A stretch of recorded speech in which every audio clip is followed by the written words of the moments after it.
Tony, this book I have in my hand, The-Trellis-and-the-Vine, you wrote almost 15 years ago. And it's still one of the most trusted kind of go-to resources for what Christian ministry is all about. Now, I know it's hard for you Australians to talk glowingly about yourselves or something you did, but can you tell me, why do you think it's still such that go-to book? I think it's partly the same reason it surprised us why it was so successful in the first place. When we first wrote this book, Cole Marshall and I, we thought it was a very plain, simple expression of what Christian ministry was about, and in a sense was just the obvious thing to say. But sometimes saying the obvious is what people need to hear, and because it expressed the essence of what Christian ministry was in a clear and fresh way, it resonated with people. Yes, this is what I've always thought Christian ministry was about. And I think the fact that it's still providing that language and thought process and framework for people to understand ministry is really because it just states in a pretty simple way what the New Testament says Christian ministry is really about. The essence of its goals, what we're aiming for in making disciples, and the basic method God has given us for making disciples, which is the ministry of His Word based on the gospel, prayerful dependence on the Spirit for God to work through it, and doing that with and through and in people over time patiently. And because it expresses that clearly and still does, I think it's still being useful. Yeah. So, okay, you just gave us the summary of the book. Why should we actually read the book?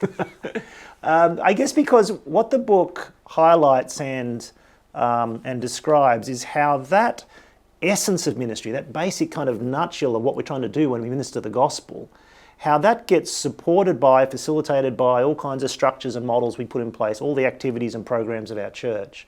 And it highlights the ways in which very often those structures, those activities and programs aren't really aligned with or don't really fit with these basic goals we're trying to achieve. The kind of structure's taken on a life of its own. The trellis has kind of taken on a life of its own rather than really being fitted to the vine work that you're trying to do.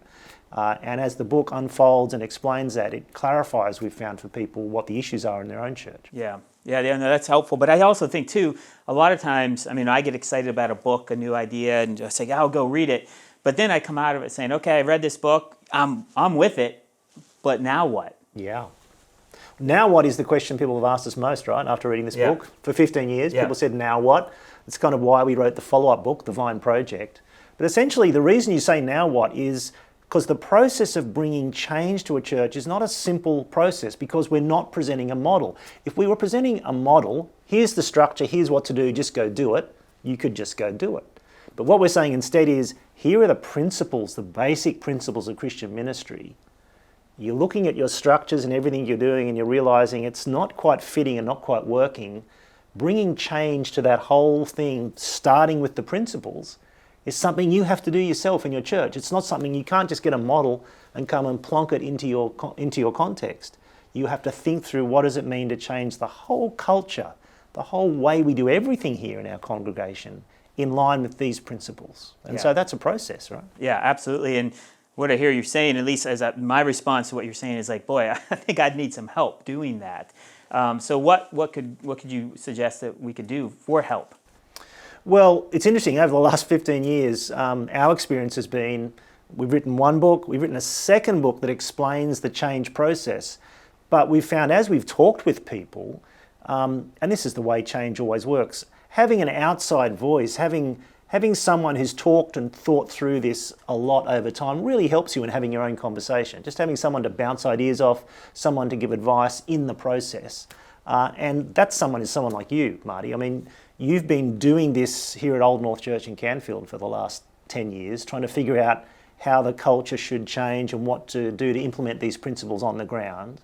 And I would say one of the most valuable and simple things could do is simply get in touch with you to get your consultation and advice and coaching about how to make the next step in the process. And that's one of the reasons we've started Vine Growers here in North America, is so that people can be in touch with us and say, yeah, your ministry is not just about the resources, but it's about the ideas, and I want to learn more, and I want some help thinking about these things. So someone could just pop on the Vine Growers webpage and fill out a form, and they could have a free kind of consultation call to get them started so that we can help tailor the next steps after I read the book, now what?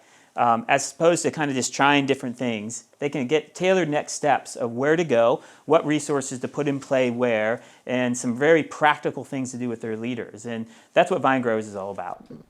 It's a great initiative, Marty. I'm glad you guys are pushing it forward here in the US, because many churches that we've talked to over the last 15 years really want to see this kind of culture change happen in their churches towards disciple making. And having an outside voice, just a supporter, a partner, to cheer you along, to offer some advice, to be a sounding board, is just really helpful. And so, yeah, I'd recommend people get in touch, fill in that form, and hear what you have to say. Great. Thank you, Tony.